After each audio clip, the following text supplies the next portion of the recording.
Sasa kwenye uvaaji wa miwani tunazingatia hivyo vitu viwili. Kwanza, upate frame ya hiyo miwani ambayo ni sahihi. Hilo nalo ni muhimu. Ukiachilia mbali swala la lens, lakini ile frame, ile miwani, ile jumba ambalo tunaweka zile lens zako, lazima iwe nayo ni sahihi. Kuna vitu vikubwa vitatu vya kuzingatia. Sasa utunzaji, matunzo ya hizo lenzi ni muhimu. Umepewa lenzi leo mpya nzuri, kesho unaenda kusafisha kwa kutumia spirit au sanitizer, hiyo inakwaruza, inaondoa zile layers ambazo ni muhimu kwa ajili ya ubora wa ile lenzi. Kwa hiyo inaanza kupunguza ile quality. Unaweza kusema nimetumia lenzi miwani muda mfupi tu, na size bora naanza kuona kama tena sioni vizuri au ubora umepungua. Shida inaweza kuwa tu kwamba ni matunzo, ubora. Unasafishaje hiyo lenzi yako, au unaitunzaje hiyo lenzi na miwani kwa ujumla? Lakini tunakushauri na inashauriwa na Shirika la Afya Duniani, ukiwa katika mazingira hayo au miji hiyo au nchi hizo, mikoa hiyo ambapo viwango vya jua ni vikali sana, tujilinde au tujichunge na mionzi hiyo ya jua. Kitu cha kawaida sana ambacho unaweza ukafanya, namba moja, kama unaona uko nje na ni lazima utoke nje mida hiyo, basi unavaa kofia. Tunashauri zile kofia pana kama unaweza. Namba mbili, vaa miwani inayo kukinga na mionzi hiyo ya jua moja kwa moja. Tunaendesha magari wakati wa usiku au wakati wa jua kali, mionzi imekuwa mikali, tunazo lenzi maalum kwa ajili ya driving, tunaziita driving lenses. Lenzi maalum kwa ajili ya kukupa uwezo mzuri au kukupa comfortability wakati unaendesha usiku ama wakati wa jua kali sana mchana. Naitwa Dr. Edmund Mushumbusi, daktari bingwa magonjwa ya macho kutoka Optiview Specialized Eye Clinic. Ya kliniki yetu iko hapa Uhindini, Dodoma, katika jengo la Bath Hotel, ground floor ya chini pale, ambapo pia zipo ofisi za Vodacom. Leo nakuletea mada inayohusu uvaaji wa miwani, uvaaji sahihi wa miwani. Kwenye mada hii nitafundisha au nitaelekeza makundi ya miwani ambayo tunaweza kuvaa, kama tunaita prescription glasses. Ni miwani zinazorekebisha uoni, lakini pia kuna kundi ambalo la miwani ambayo inapunguza au inazuia madhara kadha wa kadha. Mfano, madhara ya mionzi ya jua, UV light, lakini pia madhara ya blue rays, mionzi inayotokana na vifaa hivi tunavyotumia, mfano computer, simu, tablets, TV. Kwa mionzi ile kuna miwani ambazo zinazuia madhara. Kwa hiyo kuna prescription and non prescription. Prescription au miwani ambazo zinarekebisha uoni, wengine wanaita miwani za macho, lakini ni miwani kwa ajili ya kurekebisha uoni. Hizi ni zile miwani ambazo mtu huenda hospitali ama kliniki ya magonjwa ya macho, atapimwa. Akishapimwa ataambiwa kwamba ana tatizo fulani la uoni. Sasa kuna makundi makubwa manne: uoni hafifu wa mbali, na kuna wengine wanashindwa kusoma maandishi madogo, kuna wengine wana uoni ambao unapelekea kichwa na macho kuuma. Kwa hiyo anawekwa kwenye hilo kundi, anapata diagnosis sahihi, alafu anapimwa kipimo ambacho kinaonyesha miwani ambayo anatakiwa kuivaa ina lenzi gani, lenzi yenye namba gani, power ya hiyo lenzi. Kwa hiyo watu wenye dalili, mfano haoni vizuri au wanaona lakini analalamika kichwa kinauma sana, hao ni muhimu wafike wapimwe. Wakisha kupimwa, tunajua sasa namba yao ya miwani au ile power ya lenzi anayotakiwa kuivaa ni lenzi kiasi gani, yenye ukubwa gani, ili aweze kutengenezewa sasa miwani inayoendana na uoni wake na uhitaji wake wa uoni sahihi. Kwa hiyo tunaziita kitaalamu prescription glasses. Kundi hili ni ile ambayo tunashauri mtu asivae miwani bila kujua uhitaji lake la miwani ni lipi. Na unfortunately kwa mazingira yetu kuna watu wengi bado wanavaa miwani ambayo namba zao sio sahihi. Yaani anavaa miwani anaona kama anarekebisha uoni, lakini in actual fact, kwa uhalisia wake hiyo namba anayovaa sio sahihi, na mtu anapovaa miwani ambayo sio namba yake anapata madhara kadha wa kadha: kichwa, eye strain, macho kuchoka, kuto kuona vizuri, ile quality ya vision inapungua. Na kwa kama mtu yupo kwenye mazingira yake ya kazi, productivity inashuka, na kuna statistics zinazoonyesha kwamba kuna upotevu mkubwa wa fedha na ufanisi kupungua kwa sababu ya uone ambao sio sahihi. Aidha mtu hajapima avae miwani kulingana na namba anayotakiwa kuvaa, au amepima hajapimwa vizuri, namba anayovaa sio sahihi, kwa hiyo it's a wrong prescription.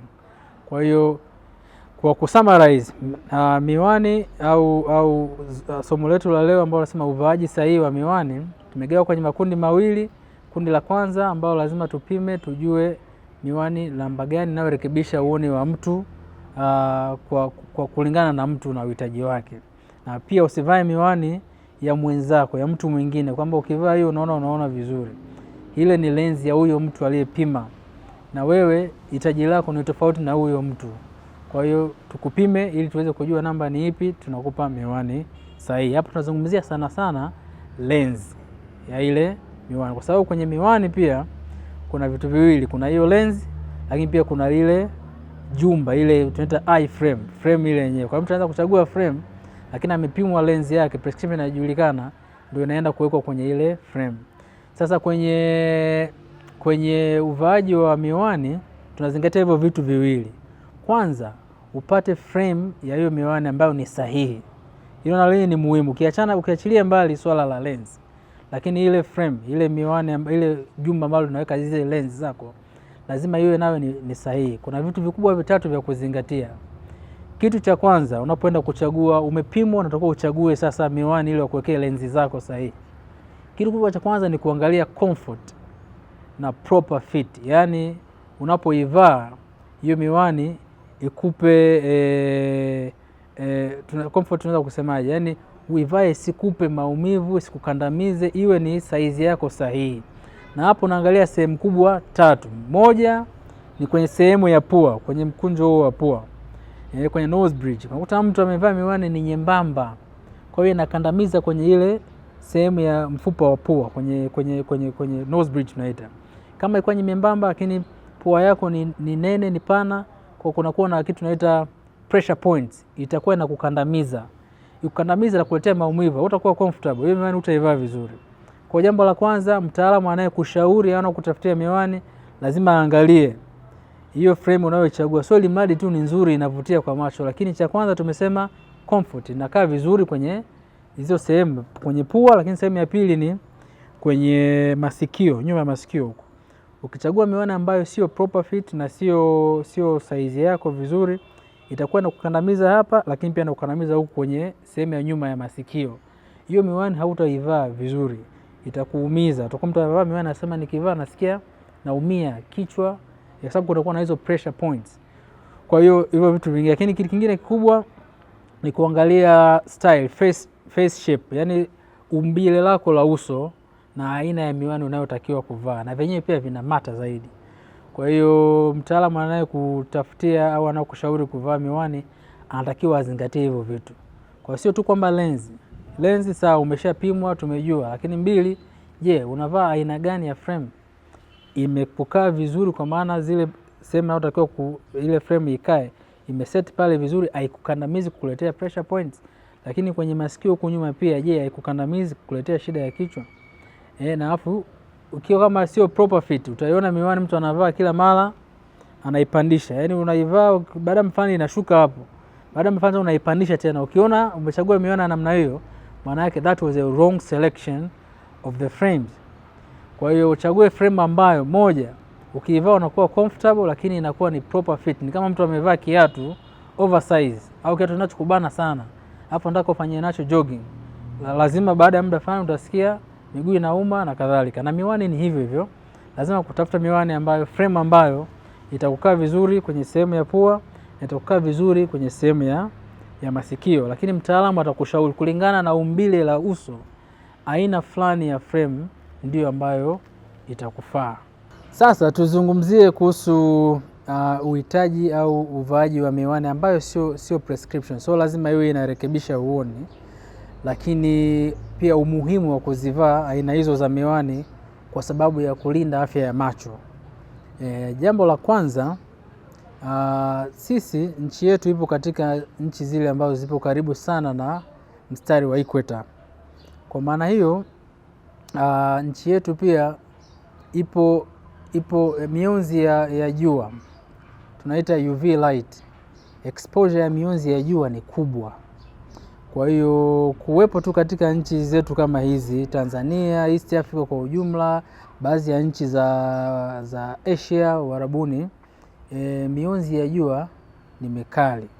Na Shirika la Afya Duniani limeweka viwango kwamba kiwango cha tunaita UV index, kiwango cha mionzi ya jua kuwa mikali kimewekwa kwenye viwango, kwa viwango kadha wa kadha, na kiwango ambacho kinakubalika, ambacho kikiwapo hicho hakina madhara sana kwa afya ya mtu.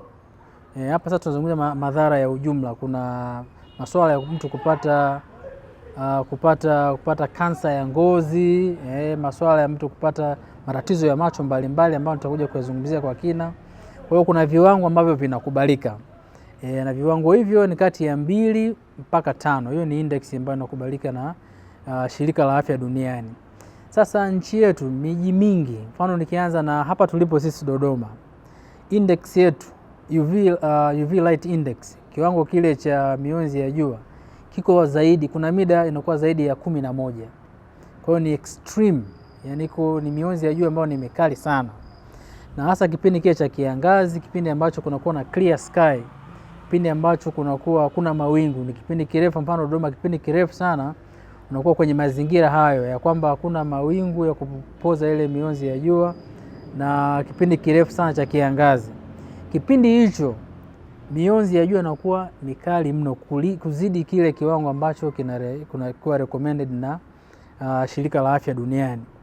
Kwa hiyo katika wakati kuna masaa, na hapa tunasema zaidi kwa Dodoma, mfano kati ya masaa kuanzia saa 5, saa 6 mpaka saa 9, kiwango hicho cha mionzi ya jua ni kikubwa sana. Kwa maana hiyo, kwa sababu tunakuwa bado tuna shughuli mbalimbali tunafanya, huwezi kusema sasa kwa sababu kuna jua huwezi kutoka nje. Utatoka nje, shughuli zako zitaendelea kama kawaida, lakini tunakushauri na inashauriwa na Shirika la Afya Duniani, ukiwa katika mazingira hayo au miji hiyo au nchi hizo, mikoa hiyo ambapo viwango vya jua ni vikali sana, tujilinde au tujichunge na mionzi hiyo ya jua. Kitu cha kawaida sana ambacho unaweza ukafanya, namba 1, kama unaona huko nje na ni lazima utoke nje mida hiyo, basi unavaa kofia. Tunashauri zile kofia pana kama unaweza. Namba 2, vaa miwani inayo kukinga na mionzi hiyo ya jua moja kwa moja. Hapa ndo tunazungumzia hiyo miwani ambayo mtu anasema mimi sina shida ya macho, kwa nini nivae miwani? Uhitaji au umuhimu wa kuvaa miwani hiyo ni kwa sababu hiyo. Kwa hiyo hapo unaweza ukavaa miwani ya jua, mnaita sunglasses mfano. Lakini sunglasses ambayo ni UV 400, yani ina uwezo wa kukinga hiyo mionzi ya jua kwa kiwango ambacho kimekuwa recommended. Kwa hiyo vaa miwani ya jua kwa ajili ya kujichunga, kujikinga na madhara yanaweza kutokana na mionzi hiyo ambayo tayari kwa nchi yetu hiyo mionzi ni mikubwa mno. Kwa hiyo uweke tabia tu kwamba nikitoka nje muda mrefu au natoka nje natembea masaa kadhaa, hata kama dakika kadhaa, lakini ni mara kwa mara kila siku, hiyo exposure inakuwa kubwa. Madhara ambayo unaweza kupata ni pamoja na kupata mtoto wa jicho. Sawa? Yao ni moja ya vihatarishi ya mtu kupata shida ya mtoto wa jicho, kuwa kwenye exposure ya muda mrefu ya mara kwa mara mionzi ya jua. Lakini pili, kuna watu hata mkichunguzana, ukiangalia tu watu wengi wanakuta wana vinyama vinaota pembezoni mwa jicho. Kitaalamu tunaita pterygium. Hivyo vinyama vinasababishwa zaidi tu na exposure ya muda mrefu ya mionzi ya jua. Lakini pili, tuna vifaa tunatumia vya maofisini, makazini. Sasa hizi zimekuwa ni nyenzo zetu muhimu, vitendea vyetu vya kazi muhimu, hatuwezi kuviepuka.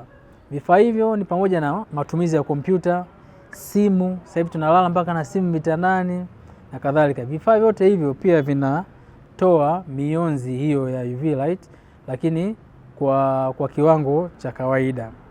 Sasa kiwango hicho kidogo lakini kwa muda mrefu, na pia inaweza kuleta madhara ambayo nimeyataja: mtoto wa jicho, vinyama kwenye jicho, hizo pterygia na pinguiculum tunasema kitaalamu, lakini pia madhara ya kwenye retina. Sasa ukiwa ndani, tunakushauri uvae aina ya lenzi ambayo yenyewe imewekewa hiyo protection, imewekewa hiyo kinga ya kujilinda na hiyo mionzi ambayo inaweza kusababisha madhara, ambapo ukienda hospitali utaambiwa, utashauriwa uvae aina ya lenzi inaitwa blue light reduction au blue cut photochromatic lenses. Ni lenzi maalum, sio lazima mtu awe na shida ya macho. Huyu mtu anaona vizuri na ana shida nyingine, lakini anavaa hiyo miwani kwa ajili tu ya kujikinga na madhara ambayo yanaweza kutokana na mionzi hiyo. Na hiyo ni kama lenzi tunaita blue cut, kama hii ambayo nimeshika hapa ya kwangu. Lenzi hizi mara nyingi ukiwa juani zinabadilika rangi, zinakuwa either black au dark gray na kadhalika. Zimewekewa huo uwezo wa kupunguza mionzi ya jua, lakini ukiwa ndani inaweza kuwa kama white, kama nyeupe hivi, haweki ile giza. Ila unapokuwa umeivaa, unatumia vifaa hizo electronic devices, inakusaidia kukukinga na madhara yanayoweza kutokana na mionzi inayotokana na vifaa hivyo. Kwa hiyo aina hizi za lenses. Kwa hiyo hizo, lakini pia nimesema sunglasses.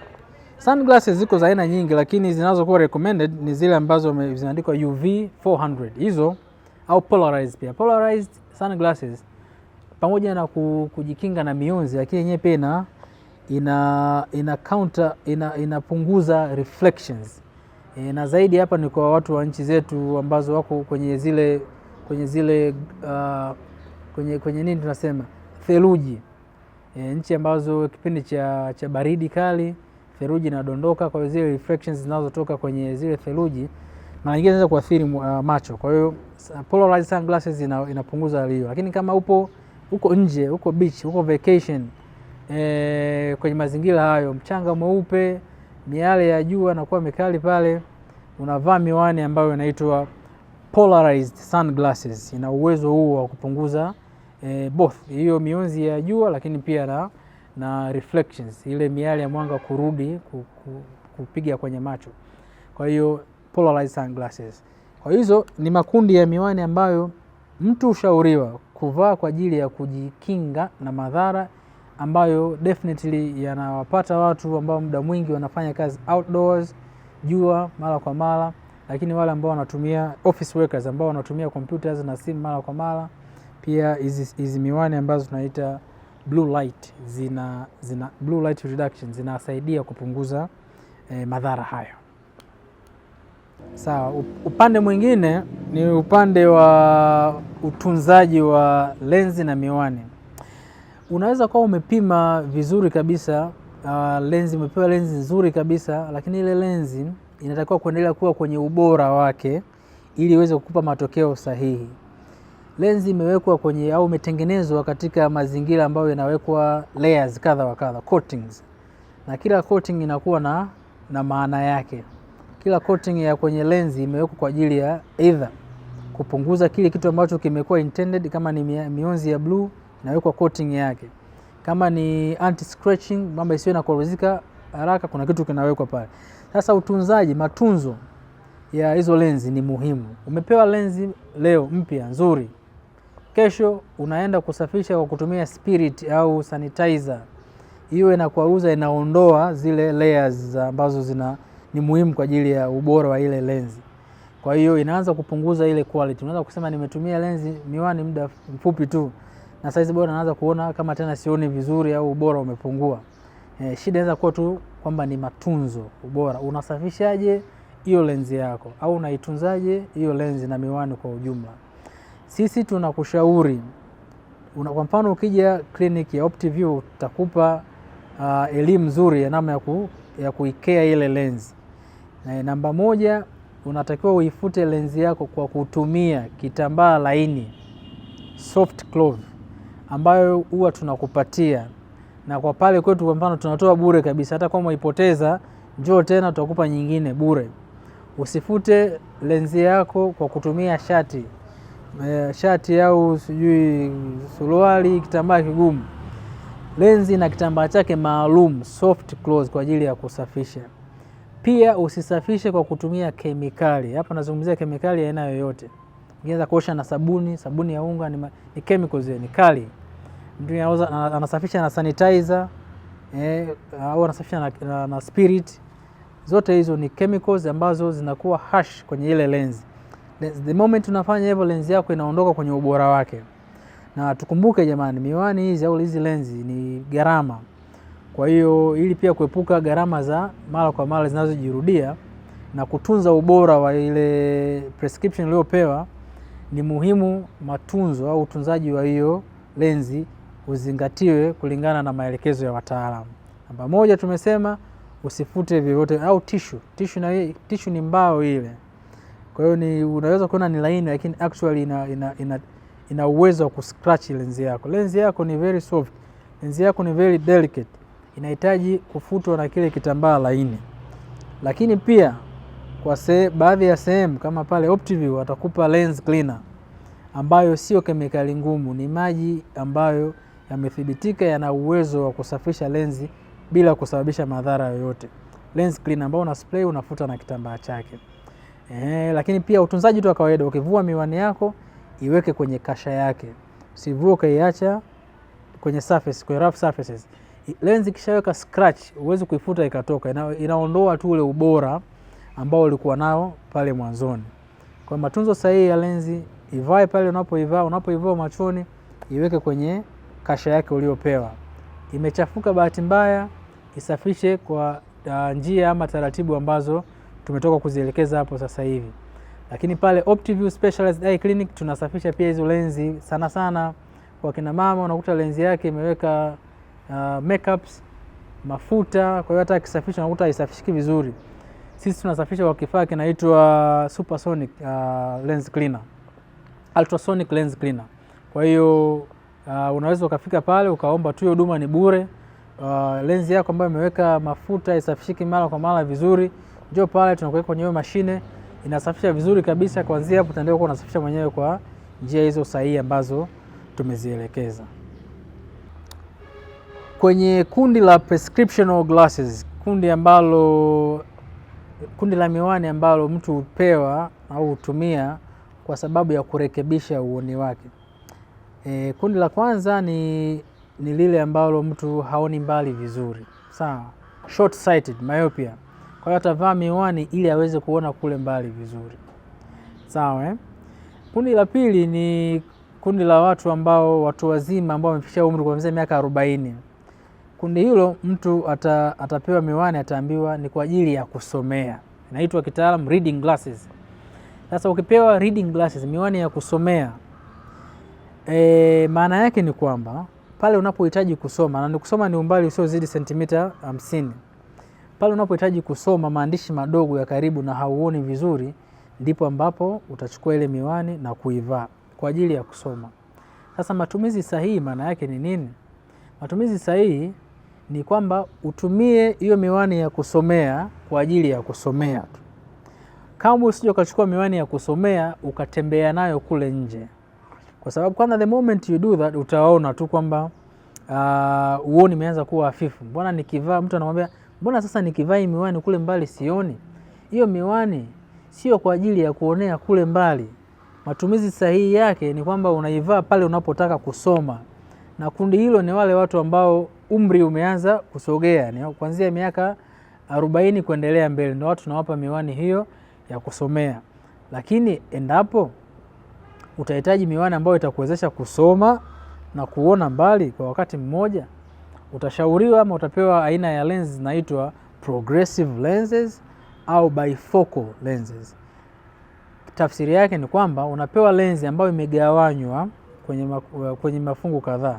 Ni lenzi moja inawekwa kwenye frame moja, lakini ina sehemu ya kusomea chini, alafu ina portion na una sehemu ya kuonea mbali. Kwa hiyo miwani, ukiambiwa umepewa miwani hii, itakuwezesha kuona karibu, kusoma, lakini pia itakuwezesha kuonea mbali. Unaweza kutumia hiyo miwani kutembelea pia. Hiyo ni sawa. Matumizi yake hayo ni sahihi. Lakini ile miwani ya kusomea tu imewekwa lenzi kwa ajili ya kusomea tu. Kwa utaona watu wazima, mtu ambaye hana shida nyingine bali anaona vizuri, anasema mimi nataka kwa ajili ya kusomea tu, basi anapewa miwani ambayo akitaka kusoma, anataka kusoma Biblia, anataka kusoma Qur'an, anasoma vitabu kwa ujumla, aone vizuri, atachukua ile miwani atavaa wakati ule. Lakini akitaka kuangalia kule mbali, basi atalazimika kuivua. Na miwani hiyo pia sio kwa ajili ya kutembelea. Kwa hiyo hakikisha unapoenda kupata huduma hiyo upate maelezo sahihi kwamba mimi hitaji langu ni kusoma peke yake na sina shida nyingine, basi tutakupa miwani kwa ajili ya kusomea. Lakini disadvantage yake ni kwamba miwani hiyo ina limitation. Huwezi kutumia tena hiyo kuvaa kwa ajili ya kujikinga na mionzi ya jua huko nje na kadhalika. Sawa? Lakini ukihitaji miwani kwamba nataka kusoma lakini pia nataka niwe naweza kujikinga na mionzi, basi utaieleza hivyo na daktari wako atakupa miwani au lenzi sahihi sasa ambayo utatumia kusomea na kuonea mbali. Hizo lenzi tumeziweka kwenye makundi yao mawili, tunaita progressive lenses au bifocal lenses. Kwa hiyo kila lenzi au kila miwani unayopewa jifunze kutambua matumizi yake sahihi. Kinyume chake utavaa miwani kwa ajili ya matumizi ambayo sio sahihi na bado utarudi ulalamike, mbona bado nimepewa miwani na labda sioni vizuri, nimepewa miwani na bado kichwa kinauma na kadhalika. Kwa hiyo matumizi sahihi. Hakikisha mtaalamu anakueleza vizuri, anakuelekeza matumizi sahihi ya hiyo miwani uliopewa ili uweze kupata matokeo ambayo unatarajia. Sasa tujiulize, je, umeshapewa miwani yako leo, miwani inafanya kazi vizuri kabisa na uko comfortable na unaona vizuri, safi. Je, miwani hiyo utaendelea kuitumia kwa muda gani? Au utaendelea kubaki kwenye ubora kwa muda gani? Ushauri wa kitaalamu ni kwamba tunashauri zoezi la kupima miwani liwe linafanyika kila mwaka. Kila mwaka, either miwani yako bado unaona inakusaidia au kama unaona kuna shida, kila mwaka ufike urudie kufanya kipimo ili kuweza kujua kile kipimo ulichofanya, je, bado kipo hivyo hivyo au kuna mabadiliko. Kuendelea kutumia miwani kwa muda mrefu kuna hatari ya kwamba kipimo chako kimekwisha badilika, lakini wewe unaendelea kutumia kipimo kile kile cha nyuma. Lakini mbili, unaweza kuwa unavaa miwani kwa muda mrefu, lakini kiwango cha ile lenzi kutokana na matunzo, mazingira tunayopita, inaweza kutaba kipimo hakijabadilika sana, lakini ile lenzi imekwisha pungua ubora sana. Kulingana na kama unasema matunzo, namna tunavyotunza hizo lenzi, tunavyozikea, zimekwisha pungua ubora kwa kiwango kikubwa, coatings zimeshaweka scratch za kutosha, mikwaruzo mingi. Kwa hiyo unakuwa upati ule ubora ambao umekuwa intended. Kwa hiyo miwani yenyewe tu imekwisha choka, hiyo lenzi imekwisha choka. Lakini pia frame ambazo tunatumia hizo, unaweza kukuta kuna muda zimekwisha ubora umepungua. Imetanuka, sasa hivi haikai tena kwenye zile point ambazo zitakuwa zile zinakaa vizuri, au mtu ameikalia namna ambayo tunapita, bahati mbaya imedondoka. Kwa hiyo viwango vimebadilika. Kwa hiyo ni muhimu kwa mazingira hayo yote kwamba kila mwaka urejee kufanya kipimo. Kama kipimo chako hakijabadilika, mtaalamu atakushauri na atakwambia kwamba kipimo chako bado kipo pale pale. Na huu pia ni wito kwa watu huduma wenzangu, usibadilishe tu lenzi ya mtu kwa sababu tu ili ufanye biashara, kwa sababu huku tuko kwenye huduma zaidi kuliko kwenye biashara. Kwa hiyo kama kipimo cha mteja kipo sahihi, basi unamwambia kipimo chako hakijabadilika, lakini labda unafikiri lenzi hiyo anayovaa imeshapungua ubora, imeweka scratches na kadhalika, labda tubadilishe lenzi lakini kwa kipimo kile kile. Kwa hiyo kila mwaka, lakini walau lenzi inaweza kustahimili mikiki hapa na pale. Mwaka mmoja, miaka miwili, mwaka wa tatu kwa kweli unakuwa umeenda sana. Kwa hiyo ukiweza kila mwaka upata nafasi kufanya kipimo ni vizuri zaidi. Umeshindikana sana, basi walau miaka miwili njoo tu urejee tufanye kipimo tena. Pia tunazo aina nyingine za lenzi ambazo zinatusaidia kuboresha ufanisi au ufanisi wa macho yetu au ufanisi wa kazi tunazofanya. Kwa mfano, unaweza kukuta mtu hana shida ya uoni, anaona vizuri, hahitaji miwani ama lenzi ya kurekebisha uoni. Lakini mathalan huyu mtu ni dereva, hakumbana na mambo mengi barabarani, hasa hao madereva ambao wanaendesha magari ya safari ndefu zile. Mtu anakuta analalamika mataa ya mwanga yanakuwa makali, au barabarani mtu amewasha full lights, kwa zile reflections zinamtoa mtu kwenye focus ya driving, pata shida sana, na mara nyingine pia inaweza kusababisha ajali. Kwa hiyo kuna lenzi maalum kwa ajili ya kupunguza reflections za mataa ya magari, au tunaita night glares, tunaita anti-reflectives, zipo. Kwa hiyo unapofika kupata huduma, mathalan na wewe ni dereva, hata kama sio labda driver by profession, lakini tunaendesha magari, na tunaendesha magari wakati wa usiku au wakati wa jua kali, mionzi imekuwa mikali, tunazo lenzi maalum kwa ajili ya driving, tunaziita driving lenses. Lenzi maalum kwa ajili ya kukupa uwezo mzuri au kukupa comfortability wakati unaendesha usiku ama wakati wa jua kali sana mchana. Na lenzi ya namna hiyo au uwezo wa lenzi ya namna hiyo unaweza pia ukawekwa kwa mtu ambaye anahitaji lenzi ya kurekebisha uoni. Kwa mfano mtu haoni mbali, anavaa labda lenzi -3, lakini pia miale ya mwanga inamsumbua usiku. Kwa hiyo tunampa, labda pia ni driver, tunampa lenzi yenye namba hiyo, lakini ambayo is specifically for driving. Zipo pia. Ukifika pale ofisini kwetu, pale kliniki kwetu, ukieleza uhitaji huo, tutakupatia lenzi mahususi kwa ajili ya driving, kwa ajili ya kupunguza makali ya mwanga usiku. Na hizo, ndugu mtazamaji, ni tofauti na zile lenzi za kupunguza mionzi ya blue, tofauti na zile lenzi za kupunguza madhara yatokanayo na mionzi ya jua. Hizi lenzi ni mahususi kwa ajili ya kupunguza makali ya mwanga wakati mtu anaendesha magari, hasa muda wa usiku na muda wa jua kali mchana.